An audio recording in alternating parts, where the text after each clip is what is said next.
Hello, मैं SP broad botany class में एक बार फिर आपका स्वागत है। आज हम जिस टॉपिक की चर्चा करेंगे वो है जिम्नोस्पर्म। जिम्नोस्पर्म सभी ने नाम सुना है। जिम्नोस्पर्म एक ऐसा टॉपिक है जिसमें सभी कंपटीशन एग्ज़ाम में, बीएससी में और कोई जैसे जहाँ पर भी बोटनी का सिलेबस आएगा, चाहे वो थर्ड ग्रेड एग्ज़ाम हो, चाहे सेकंड ग्रेड एग्ज़ाम हो, चाहे फर्स्ट ग्रेड एग्ज़ाम हो, चाहे लैब असिस्टेंट का एग्ज़ाम हो, कोई सा भी एग्ज़ाम हो जहाँ पर बोटनी का सिलेबस आएगा वहाँ पर जिम्नोस्पर्म जो हैं उससे क्वेश्चन अवश्य पूछे जाते हैं। हम जिम्नोस्पर्म के बारे में आज सामान्य जो करैक्टर हैं उसके बारे में चर्चा करेंगे। बीएससी की यदि हम बात करें, बीएससी जो फर्स्ट ईयर हैं उसके अंदर जिम्नोस्पर्म सिलेबस में है और बीएससी सेकेंड ईयर जो के कैंडिडेट्स हैं या जो भी स्टूडेंट्स हैं उनके लिए भी जिम्नोस्पर्म का जो टॉपिक है वो महत्वपूर्ण है।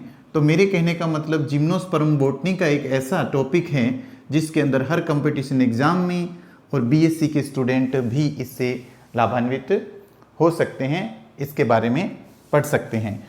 तो ये जो बीएससी वाला टॉपिक है उस पर हम विशेष फोकस करेंगे और साथ में कंपटीशन एग्ज़ाम जो हैं उसके बारे में भी हम फोकस करेंगे। सबसे पहले मैं बताता हूं कि जो जिम्नोस्पर्म शब्द है, जिम्नोस्पर्म नाम जो है वो थियोफ्रस्ट नाम एक वैज्ञानिक ने दिया, थियोफ्रेस्टस। तो पहला क्वेश्चन तो यही बन जाता है कि जिम्नोस्पर्म नाम है वो किसने दिया? थियोफ्रेस्टस ने दिया था। जिम्नोस्पर्म नाम या जिम्नोस्पर्म शब्द जो है वो थियोफ्रेस्ट ने दिया। उसके बाद एंजियोस्पर्म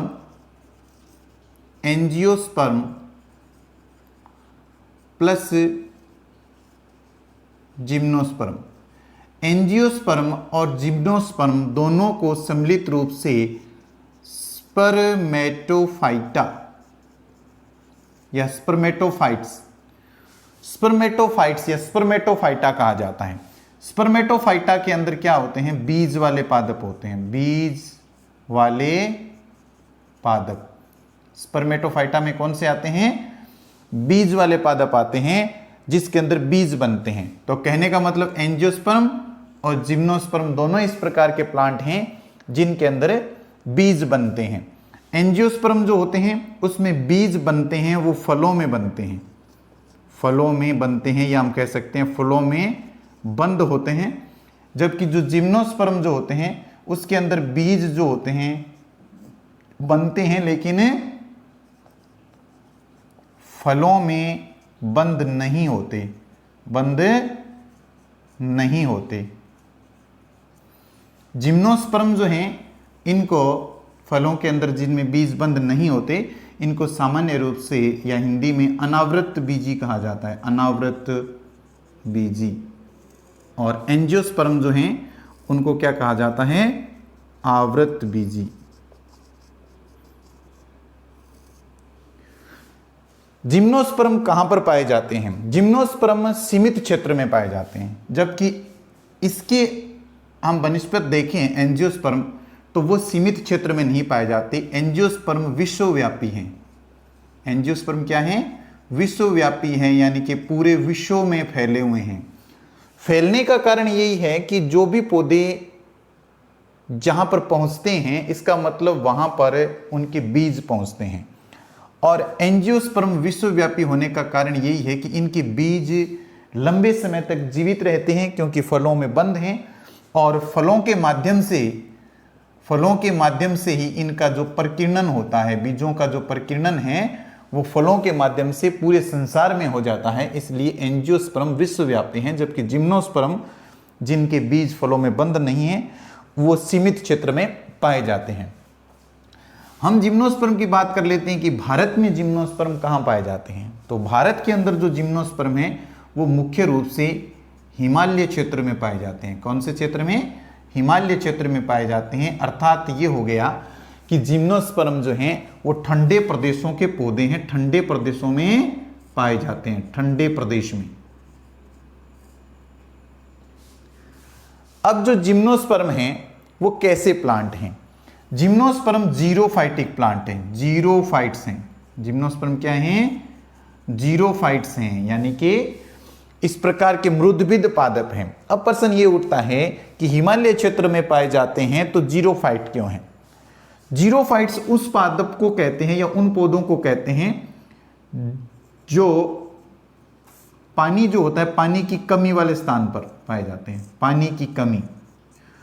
तो वहां जो हिमालय वाला क्षेत्र है वहां पर पानी की कमी होने के दो मुख्य कारण हैं। क्या कारण है? पहला कारण तो ये है कि वहाँ जो है भूमि का ढलान, भूमि का ढलान, यानी कि भूमि वहाँ ढलान युक्त है, तो जहाँ पौधे हैं वहाँ पर पानी वहाँ से नीचे की तरफ चला जाता है तो नहीं मिलता। दूसरा, वहाँ की भूमि ऑलरेडी जो है, भूमि का ताप जो है वो निम्न है।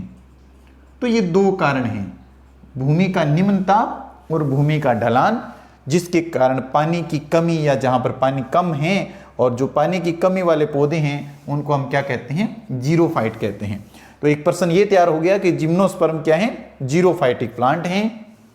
और जिम्नोस्पर्म जो है विश्वव्यापी नहीं है, सीमित क्षेत्र में पाए जाते हैं एंजियोस्पर्म की तुलना में। जिम्नोस्पर्म के अंदर जो बीज जो हैं वो फलों के अंदर बंद होते हैं। तो ये जो महत्वपूर्ण टॉपिक जो हैं उसके अनुसार ये चीज़ें तैयार हुई। उसके बाद हम यदि जिम्नोस्पर्म की प्लांट बॉडी की बात करें हम, कि जिम्नोस्पर्म जो है उसके अंदर किस प्रकार का जो बॉडी जो है, प्लांट बॉडी कैसी होती है जिम्नोस्पर्म की, जिम्नोस्पर्म की प्लांट बॉडी कैसे होती है? प्लांट बॉडी, जिम्नोस्पर्म में लीफ, स्टेम और रूट, यानी कि जिम्नोस्पर्म का जो पादप है वो पत्ती, तना और जड़, यानी जड़, तना और पत्ती के अंदर विभेदित होता है। एक और चीज बताता हूं मैं कि जिम्नोस्पर्म जो हमने पढ़ा था वो मुख्य रूप से कहाँ है? हिमालय क्षेत्र में है। और एंजियोस्पर्म जो हैं वो विश्वव्यापी हैं, लेकिन एक बीच में चीज ध्यान रखना, एंजियोस्पर्म विश्वव्यापी जरूर हैं लेकिन समुद्री आवास के अनुकूलित नहीं होते। समुद्री आवास के अंदर एंजियोस्पर्म जो हैं वो नहीं पाए जाते। 1% एंजियोस्पर्म से रिलेटेड पूछा जाता है कई बार कि कौन सा एंजियोस्पर्म है जो समुद्री आवास में पाया जाता है, तो आप लिखोगे जोस्टेरा। जोस्टेरा एकमात्र ऐसा एंजियोस्पर्म है जो समुद्री आवास के अंदर पाया जाता है। ये भी एक कंपटीशन एग्जाम के लिए महत्वपूर्ण क्वेश्चन है कि जोस्टेरा एक ऐसा एंजियोस्पर्म है जो कि किसमें पाया जाता है? समुद्री आवास का अनुकूलन है उसमें।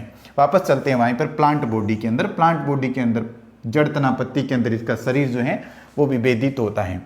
इसके अंदर हम वेस्क्यूलर बंडल की बात करें, सेहवन उत्तक, किसमें? जिम्नोस्पर्म के अंदर।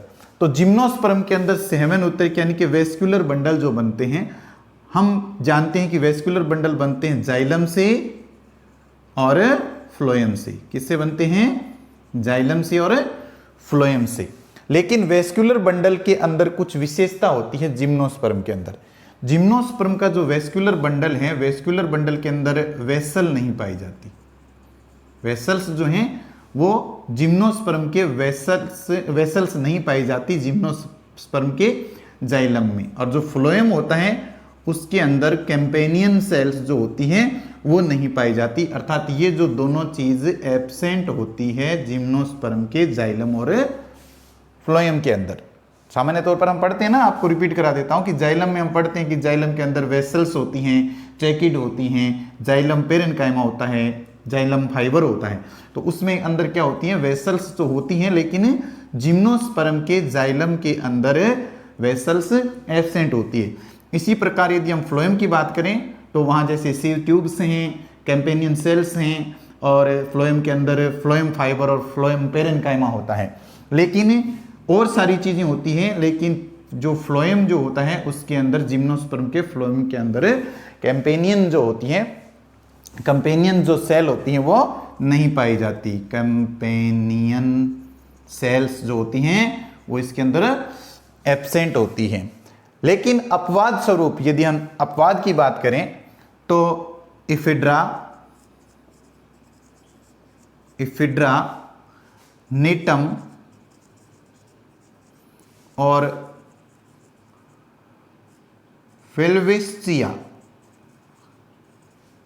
इफिड्रा, निटम और वेल्वेसिया, ये 3 इस प्रकार के जिम्नोस्पर्म हैं जिनके वेस्कुलर बंडल के अंदर वेसल्स प्रेजेंट होती है। वेसल प्रेजेंट होती है, इनके अंदर वेसल जो हैं वो प्रेजेंट होती है। 3 इस प्रकार के जिम्नोस्पर्म हैं जिनके अंदर वेसल प्रेजेंट होती है और किसी के अंदर वेसल्स प्रेजेंट नहीं होती। ये बात हुई इसके वेस्कुलर बंडल की कि ये किस प्रकार के इसके अंदर वेस्कुलर बंडल पाए जाते हैं।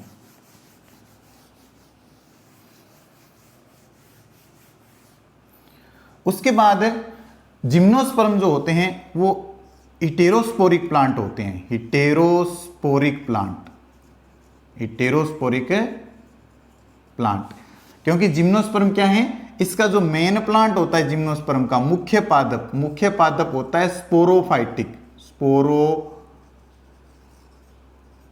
प्लांट होता है, यानी कि बीजाणुद्भिद पादप होता है। और प्लांट क्या होता है, हिटेरोस्पोरिक होता है। हिटेरोस्पोरिक प्लांट यानी कि इस शब्द से ही यहां क्लियर हो रहा है कि इसमें 2 प्रकार के स्पोर बनेंगे। विषम बीजाणुक हैं, 2 प्रकार के स्पोर बनेंगे। 1-2 स्पोर बनेंगे वो तो बनेंगे छोटे वाले स्पोर जिनको हम बोलेंगे माइक्रोस्पोर्स, और दूसरे प्रकार के जो स्पोर बनेंगे उसको हम क्या बोलेंगे, मेगास्पोर्स। 2 प्रकार के स्पोर्स बनते हैं, माइक्रोस्पोर्स और मेगास्पोर्स। ये जो माइक्रोस्पोर हैं ये जैसे एंजियोस्पर्म के अंदर पोलेन ग्रेन बनता है ना, उसके समतुल्य होते हैं, यानी कि हम लिख सकते हैं पोलेन ग्रेन के समान होते हैं ये माइक्रोस्पोर।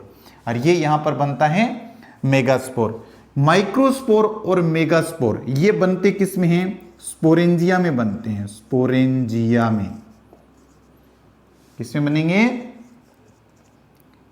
स्पोरेंजिया में बनेंगे, यानी कि माइक्रोस्पोरेंजिया और मेगास्पोरेंजिया उसमें स्पोरेंजिया में बनेंगे। अब यहां पर आता है कि स्पोरेंजिया होती कहां है। स्पोरेंजिया जो होती हैं वो इसके अंदर जिम्नोस्पर्म के अंदर जो हैं, जिम्नोस्पर्म के अंदर विशेष प्रकार की पत्तियां पाई जाती हैं जिनको कहते हैं स्पोरोफिलस। क्या कहते हैं, स्पोरोफिलस कहते हैं। और स्पोरोफिलस, जिस स्पोरोफिलस पर यानी कि बीजाणु पर्ण पर स्पोरेंजिया, छोटे वाली स्पोरेंजिया बनेगी उसको तो हम बोल देंगे माइक्रोस्पोरोफिलस। माइक्रोस्पोरोफिलस। और जिन पत्तियों के ऊपर मेगास्पोर्स बनेंगे उसको हम क्या बोल देंगे, मेगास्पोरोफिलस। मेगास्पोरोफिलस। ये जो स्पोरेंजिया होती हैं ये हम मान सकते हैं किसके समतुल्य होती है, जैसे ये माइक्रोस्पोर्स जो हैं पोलेन ग्रेन के तुल्य हैं, उसी प्रकार जो स्पोरेंजिया हैं वो पोलेन सेक के समान होती है। ठीक है, ये पोलेन। और यहां पर ये जो भाग हैं माइक्रोस्पोरोफिलस उसको हम एंजियोस्पर्म जो हैं उसके जो स्टेमेन हैं पुंकेसर उसके तुल्य इसको हम मान सकते हैं। तो यहां पर माइक्रोस्पोर्स या मेगास्पोर्स स्पोरेंजिया में बनेंगे, माइक्रोस्पोरोफिलस, मेगास्पोरोफिलस। ये माइक्रोस्पोरोफिलस और मेगास्पोरोफिलस क्या होते हैं, इकट्ठे हो जाते हैं। इकट्ठे होकर के जो जिम्नोस्पर्म है उसके अंदर एक विशेष संरचना का निर्माण करते हैं जिसको बोलते हैं कोन, या हिंदी में जिसको बोलते हैं शंकु। तो जो माइक्रोस्पोरोफिलस इकट्ठी हो जाएंगी वो एक कोन बनाएगी, उसको बोलेंगे हम मेल कोन। क्या बोलेंगे, मेल कोन। और ये जो बनाएगा इकट्ठा होकर के उसको क्या बोलेंगे, फीमेल कोन। मेल कोन और फीमेल कोन ये दोनों बन जाएंगे। इकट्ठे हुई ये माइक्रोस्पोरेंजिया हैं, इनका एक और भी नाम होता है, दोनों को जो है उसको बोलते हैं स्ट्रोबिलस। स्ट्रोबिलस। ये भी प्रश्न पूछा जाता है कि स्ट्रोबिलस क्या है। तो स्ट्रोबिलस क्या है, एक इनको जैसे शंकु बोलते हैं ना, शंकु टाइप के होते हैं ये स्ट्रोबिलस, यानी कि माइक्रोस्पोरिन स्पोरोफिलस और मेगास्पोरोफिलस इकट्ठे होकर के जो संरचना का निर्माण करते हैं उसको हम स्ट्रोबिलस बोलते हैं। अब ये यहाँ पर यदि हम बात करें कार्पल की, कि इसमें जैसे अंडक बनते हैं, तो ये जो फीमेल और मेल कोन की यदि बात करें साथ साथ है, तो एंजियोस्पर्म में हम पढ़ते हैं सामान्य रूप से, इजी सी चीज है एंजियोस्पर्म के अंदर। एंजियोस्पर्म के अंदर हम देखते हैं कि एंजियोस्पर्म का जो कार्पल है, कार्पल को हिंदी में अंडक बोलते हैं, एंजियोस्पर्म का जो अंडक है वो इस प्रकार का होता है। यहां पर एंजियोस्पर्म के अंदर स्टिग्मा होती है, ये इसकी स्टाइल होती है, यानी कि वर्तिकाग्र, वर्तिका, और ये ओवरी होती है। ठीक है, अब ओवरी जो है इसके अंदर यहां पर ओव्यूल होते हैं, यहां पर क्या होते हैं, ओव्यूल होते हैं।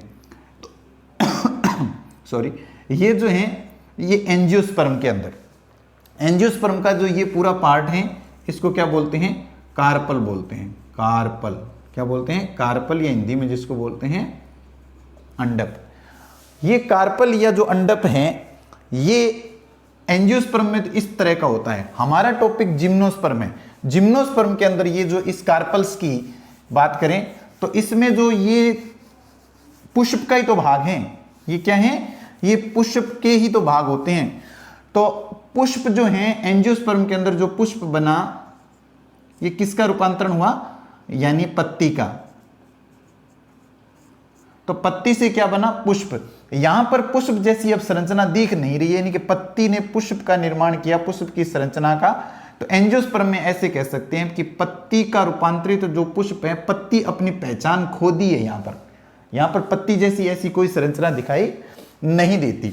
लेकिन हम इसके विपरीत जिम्नोस्पर्म का देखें तो जिम्नोस्पर्म का जो कार्पल होता है वो इस प्रकार की संरचना बनाता है।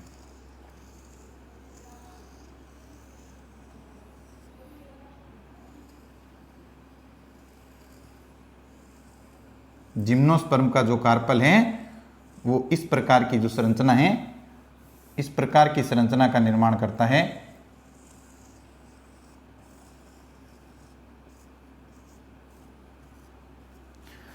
इसके अंदर यहां पर ओव्यूल हैं एंजियोस्पर्म में। जिम्नोस्पर्म के अंदर क्या होता है, ओव्यूल्स यहां होते हैं, ओव्यूल यहां लगे होते हैं। तो यहां पर क्या है, ये एक लीफ लाइक स्ट्रक्चर दिख रही है आपको, कैसी दिख रही है, लीफ लाइक स्ट्रक्चर इसमें दिख रही है। इसलिए हम ये बोल सकते हैं कि एंजियोस्पर्म में पत्ती जब रूपांतरित होकर के पुष्प बनती है तो पत्ती अपनी पहचान पूर्ण रूप से खो चुकी होती है, जबकि जिम्नोस्पर्म के अंदर इस प्रकार का जो लीफ से जो रूपांतरण हो रहा है पुष्प का, पुष्पीय भागों का, तो इसमें पत्ती अपनी पहचान पूर्ण रूप से खोती नहीं है, अपनी पहचान बनाए रखती है। इसके ये ओव्यूल हो जाते हैं। जहां पर ओव्यूल की बात करें तो जिम्नोस्पर्म जो हमारा टॉपिक है उसके अकॉर्डिंग जिम्नोस्पर्म के अंदर सभी प्रकार के जो जिम्नोस्पर्म हैं उसके अंदर ओव्यूल जो हैं वो पाया जाता है ऑर्थोट्रोपस, ऑर्थोट्रोपस ओव्यूल, यानी ऑर्थोट्रोपस बीजांड पाया जाता है, हिंदी में जिसको बोलते हैं रिजु बीजांड, रिजु बीजांड। तो इस प्रकार का ओव्यूल जो है, ओव्यूल पाया जाता है किसके अंदर, जिम्नोस्पर्म के अंदर। लेकिन पाइनस जो है, पाइनस जिम्नोस्पर्म है वो अपवाद है, उसके अंदर ऑर्थोट्रोपस नहीं पाया जा करके एनाट्रोपस बीजांड पाया जाता है, एनाट्रोपस बीजांड पाया जाता है, जिसको हिंदी में प्रतीप बीजांड कहते हैं। तो पाइनस में प्रतीप बीजांड, पाइनस में प्रतीप बीजांड यानी कि एनाट्रोपस बीजांड इसके अंदर पाया जाता है। और ऑर्थोट्रोपस बीजांड सामान्य रूप से जिम्नोस्पर्म में बीजांड कैसे होते हैं, ऑर्थोट्रोपस होते हैं, लेकिन पाइनस जो हैं उसके जो बीजांड होते हैं वो प्रतीप बीजांड होते हैं। अब हम देखते हैं कि जो जिम्नोस्पर्म हैं देखने में कैसे होते हैं, दिखाई देते हैं, वो किस प्रकार के दिखाई देते हैं। तो जिम्नोस्पर्म के अंदर सभी प्रकार की वेराइटीज पाई जाती हैं। जैसे जिम्नोस्पर्म जो हैं कुछ तो ट्री हैं, ज्यादातर जो हैं, कुछ क्या ज्यादातर जो हैं वो ट्री हैं, ट्रीज हैं, ट्री हैं।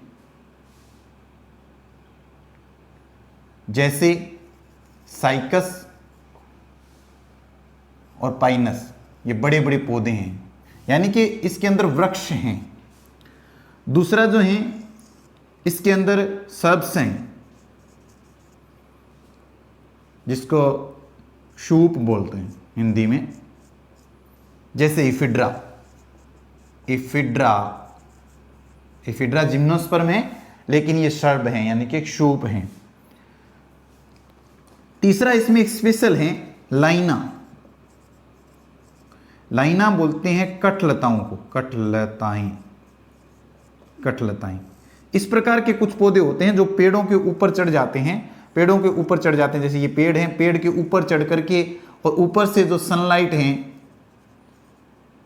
सनलाइट जो है उसको ग्रहण करते हैं, यानी कि प्रकाश प्रिय पौधे होते हैं ये कठलताएं, और दूसरे पेड़ों के ऊपर बेल की तरह ऊपर की तरफ चढ़ जाते हैं। जैसे हम जिम्नोस्पर्म की बात करें तो जैसे नीटम है, नीटम जो है वो कठलताओं का उदाहरण है। शूप के अंदर इफिड्रा हैं, और ज़्यादातर जो ट्री हैं वो प्लांट है, ज़्यादातर जो होते हैं जिम्नोस्पर्म क्या होते हैं, वृक्षीय पौधे होते हैं, वृक्ष होते हैं, और शूप और कठलताएं भी पाई जाती हैं। लेकिन इनके अंदर शाक जो हैं, हर्ब्स जो हैं वो कंप्लीट एब्सेंट होते हैं। शाकीय प्लांट इसमें, पौधे जो होते हैं वो इसमें नहीं पाए जाते हैं। सर्ब्स के अंदर जो इफिड्रा है, इफिड्रा तो हमारे राजस्थान में ही पाया जाता है, राजस्थान में इफिड्रा राजस्थान में मिलता है। इफिड्रा से एक औषधि प्राप्त होती है, इफेड्रिन, इफेड्रिन औषधि प्राप्त होती है, जो एक खांसी की दवा, खांसी की दवा है। तो कहने का मतलब इसमें ट्री भी हैं, शूप भी हैं, कठलताएं भी हैं, लेकिन इसके अंदर जो ये शाक जो हैं वो बिल्कुल भी नहीं पाए जाते।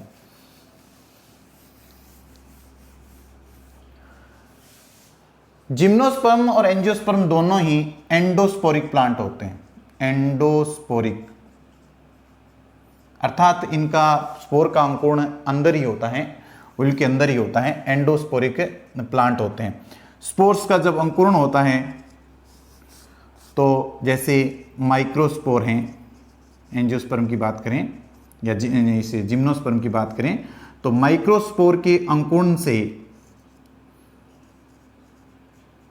मेल गैमेटोफाइट बनता है।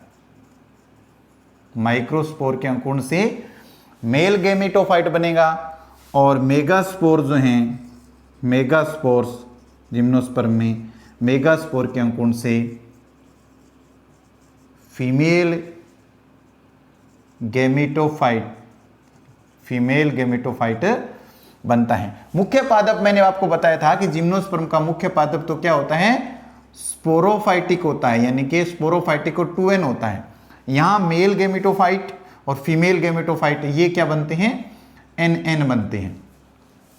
यहां पर जिम्नोस्पर्म जो है उसके अंदर जो मेल गैमेटोफाइट प्लांट है, मेल गैमेटोफाइट के अंदर ध्यान देने वाली बात है कि यहां पर मेल गैमेटोफाइट के अंदर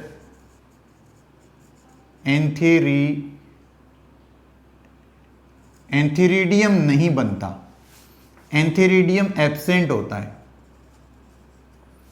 एंथीरिडियम इसमें नहीं बनता। गैमेटोफाइट प्लांट जरूर बनता है, लेकिन एंथीरिडियम इसके अंदर नहीं बनता। हम एंथीरिडियम, आर्चिगोनियम ये पढ़ते हैं। एंथीरिडियम जो पढ़ते हैं हम, अंतिम जो ग्रुप पढ़ते हैं टेरिडोफाइटा के अंदर पढ़ते हैं, तो हम ये बता सकते हैं कि एंथीरिडियम जो टेरिडोफाइटा जो है, टेरिडोफाइटा एंथीरिडियम का लास्ट ग्रुप है। टेरिडोफाइटा एंथीरिडियम का लास्ट ग्रुप है, यानी कि इसके बाद एंथीरिडियम नहीं पाया जाता, इनके अंदर एंथीरिडियम नहीं होता इस गैमेटोफाइट के अंदर। फीमेल गैमेटोफाइट जो होता है ना, इसके दो भाग होते हैं। फीमेल गेमेटोफाइट्स के अंदर एंडोस्पर्म होता है, इसका भ्रूणपोष होता है जो भ्रूण को पोषण प्रदान करता है, और साथ के अंदर इसके अंदर आर्चिगोनियम होती है, आर्चिगोनिया होती है। आर्चिगोनिया होती है इसका मतलब जिम्नोस्पर्म के अंदर ध्यान देना एंथीरिडिया नहीं होती, आर्चिगोनिया इसमें होती हैं। और आर्चिगोनिया हम लिख सकते हैं कि जिम्नोस्पर्म जो हैं वो आर्चिगोनिया का लास्ट ग्रुप है, आर्चिगोनिया का लास्ट ग्रुप है। तो हम यदि जिम्नोस्पर्म को एक कॉमन वर्ड दें तो जिम्नोस्पर्म को ये कॉमन वर्ड देते हैं हेटेरोस्पोरिक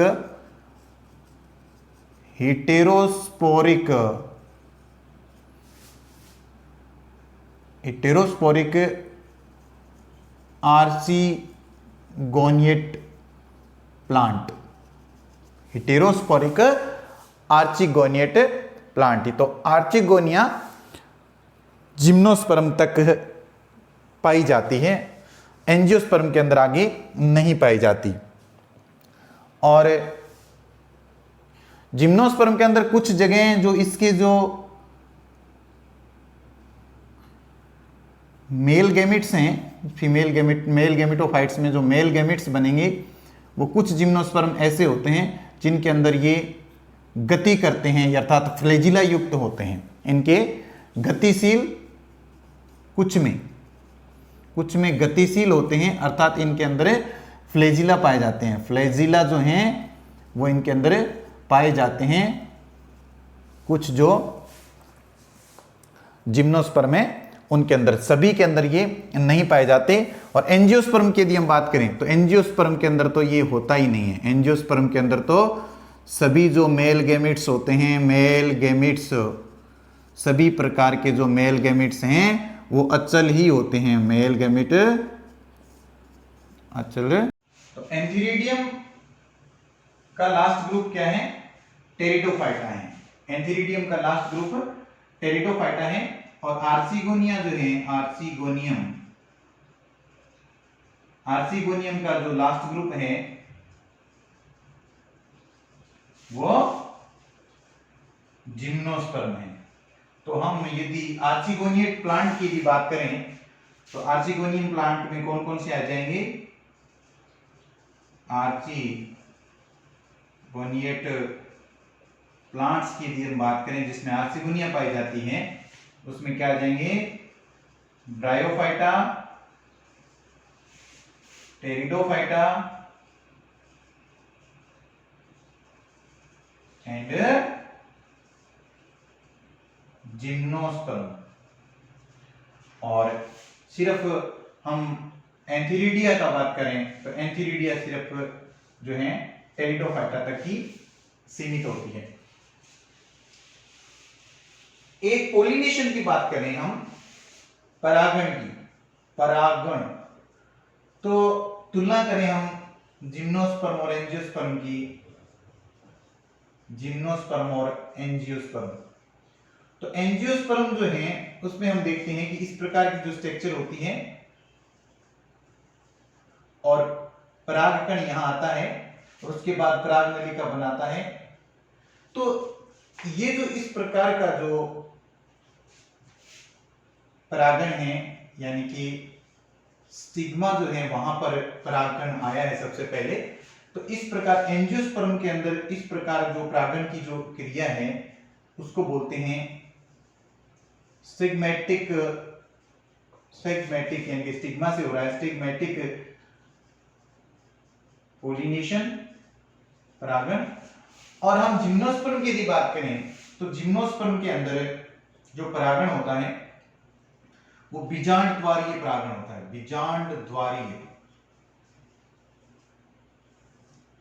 यानी उसमें इस प्रकार की संरचना नहीं बनती जो हम पहले चर्चा कर चुके हैं कि इस प्रकार जो उसका जो कार्पल वाला भाग है जो बनता है उसके अंदर जो यहां पर ओव्यूल होते हैं तो सीधा यहां पर पोलिनेशन होता है। तो इसको बोलते हैं बीजांड द्वारीय या ऑयलर पोलिनेशन, बीजांड द्वारीय। वेस्कुलर बंडल जो है समझा देता हूं आपको, जिम्नोस्पर्म के वेस्कुलर बंडल। जिम्नोस्पर्म के जो वेस्कुलर बंडल जो होते हैं वो होते हैं कॉन्जॉइंट कोलेट्रल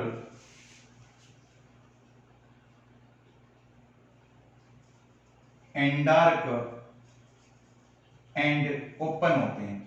कैसे होते हैं? कॉन्जॉइंट कोलेट्रल एंडार्क एंड ओपन होते हैं, यानी इसको हिंदी में बोलते हैं संयुक्त संपार्श्विक, संयुक्त संपार्श्विक अंत्य आदिदारू और वृद्धि। हम वेस्कुलर बंडल के अंदर पढ़ चुके हैं कि वेस्कुलर बंडल के अंदर जाइलम और फ्लोएम होता है। वेस्कुलर बंडल के अंदर जब जाइलम और फ्लोएम को हम बनाते हैं तो इस प्रकार ये एक वेस्कुलर बंडल है। ये इधर जैसे मान लीजिए दूसरा वेस्कुलर बंडल आ गया, ये एक और वेस्कुलर बंडल आ गया, ऐसी और वेस्कुलर बंडल आ गई। तो इसके अंदर जाइलम और फ्लोएम, हम यहां पर जाइलम बनाते हैं, यहां पर फ्लोएम बनाते हैं। जाइलम और फ्लोएम साथ साथ हैं, इसका मतलब कॉन्जॉइंट है। कॉन्जॉइंट कोलेट्रल ये सेंटर पॉइंट है, सेंटर पॉइंट से हम बाहर की तरफ जा रहे हैं तो ये जाइलम, ये फ्लोएम, जाइलम और फ्लोएम। ऐसे यदि हम एक त्रिज्या खींचें तो एक ही त्रिज्या पर जाइलम और फ्लोएम है, एक ही त्रिज्या पर जाइलम फ्लोएम है, यानी कि संयुक्त हैं, संपार्श्विक हैं। फिर ये जो है ये भाग, ये जाइलम है, यानी ये जाइलम, और ये क्या है? फ्लोएम। जाइलम के अंदर ही ये जो है ये प्रोटो मेटाजाइलम है, मेटाजाइलम, और ये होता है प्रोटोजाइलम। तो प्रोटोजाइलम की स्थिति केंद्र की ओर होती है, प्रोटोजाइलम की स्थिति केंद्र की ओर होती है, तो इस प्रकार के वेस्कुलर बंडल को एंडारक कहते हैं, अंत्य आदिदारू। क्या बोलते हैं? अंत्य आदिदारू कहते हैं। तो ये प्रोटोजाइलम किधर है? इधर है। मेटाजाइलम बाहर की तरफ, प्रोटोजाइलम अंदर की तरफ है, केंद्र की तरफ। तो इसको हम कंडीशन को हम एंडारक कंडीशन बोलेंगे। कॉन्जॉइंट कोलेट्रल एंडारक एंड ओपन। ओपन का मतलब यानी कि हिंदी में जिसको बोलते हैं वृद्धि। वृद्धि के अंदर क्या होता है? ओपन वेस्कुलर बंडल उसे बोलते हैं जिसके अंदर जाइलम और फ्लोएम के बीच के अंदर क्या प्रेजेंट हो? कैम्बियम। क्या प्रेजेंट होती है? कैम्बियम। कैम्बियम को हिंदी में बोलते हैं एधा। एधा जिस वेस्कुलर बंडल के अंदर पाई जाती है उसको हम क्या बोलते हैं? ओपन वेस्कुलर बंडल बोलते हैं। और यदि एधा जिसमें नहीं पाई जाए उसको हम क्या बोल देते हैं? क्लोज वेस्कुलर बंडल बोल देते हैं। तो ये जो जिम्नोस्पर्म है उसका जो विधि है, वेस्कुलर बंडल कैसे होते हैं, ये बीच में एक और प्रश्न आगे आ जाता है कि कॉन्जॉइंट कोलेट्रल एंडारक और ओपन वेस्कुलर बंडल पाए जाते हैं। और कैम्बियम की उपस्थिति ये दर्शाती है कि जो जिम्नोस्पर्म जो होते हैं उसके अंदर सेकेंडरी ग्रोथ जो है वो प्रेजेंट होती है, सेकेंडरी ग्रोथ प्रेजेंट होती है। पादप की मोटाई में जो वृद्धि होती है उसको हम सेकेंडरी ग्रोथ कहते हैं, अर्थात जो ये प्लांट जो होते हैं उसमें सेकेंडरी ग्रोथ पाई जाती है। तो बहुत सारे क्वेश्चन आज की जो क्लास है उसमें बहुत सारे क्वेश्चन बन गए कि जिम्नोस्पर्म किस प्रकार के प्लांट हैं, जिम्नोस्पर्म की तुलना हम कैसे जो एंजियोस्पर्म से करते हैं तो क्या क्या नए प्रश्न उठते हैं, जिम्नोस्पर्म कहाँ पाए जाते हैं, जिम्नोस्पर्म ठंडे प्रदेश के लिए अनुकूलित हैं क्यों, जिम्नोस्पर्म जीरोफाइटिक प्लांट हैं, पानी की कमी वाले क्षेत्र हैं या वहां पर पानी नहीं मिलता, इसका क्या कारण है, जिम्नोस्पर्म जो है वो उनमें कौन कौन से प्लांट पाए जाते हैं, जैसे ट्रीज कौन से हैं, सब्स कौन से हैं, हर्ब्स हैं नहीं, या कठलताएं कौन सी हैं। इसके बाद जिम्नोस्पर्म जो है प्लांट की हम इसके साथ जो तुलना करेंगे, जिम्नोस्पर्म के अंदर किस प्रकार की वेस्कुलर बंडल पाए जाते हैं, वेस्कुलर बंडल में क्या चीजें प्रेजेंट हैं, वेस्कुलर बंडल में कौन सी चीज जो है एब्सेंट है, जाइलम में क्या नहीं है, वेसल्स जो हैं उसमें ये सारी जो चीजें क्या प्रेजेंट है क्या नहीं है, इसके ऊपर भी क्वेश्चन बनते हैं। उसके बाद जो ओव्यूल सिस्टम जो है, ओव्यूल किस प्रकार के होते हैं उसमें भी है, पत्ती का रूपांतरण है। तो कई तरह के क्वेश्चन आज की जो क्लास है उसके अंदर बनते हैं जिम्नोस्पर्म के अंदर। तो आप उसको देखोगे तो बहुत सारे क्वेश्चंस आपको मिलेंगे, आप इसको पढ़ना अच्छी तरह से। Thank you.